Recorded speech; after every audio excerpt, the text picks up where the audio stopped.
Será como se você ou qualquer geração anterior nunca tivessem existido. Tome cuidado para não exagerar.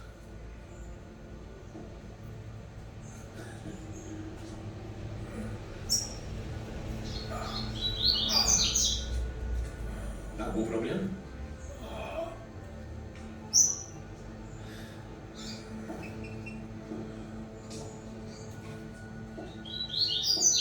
Conheço muitos homens como você. Homens que depois de velhos e caindo aos pedaços revêem a sua própria história. Na verdade, a sua força interior é de fato o seu melhor atributo. Você é irrelevante. Você nunca foi capaz de deixar uma marca ou uma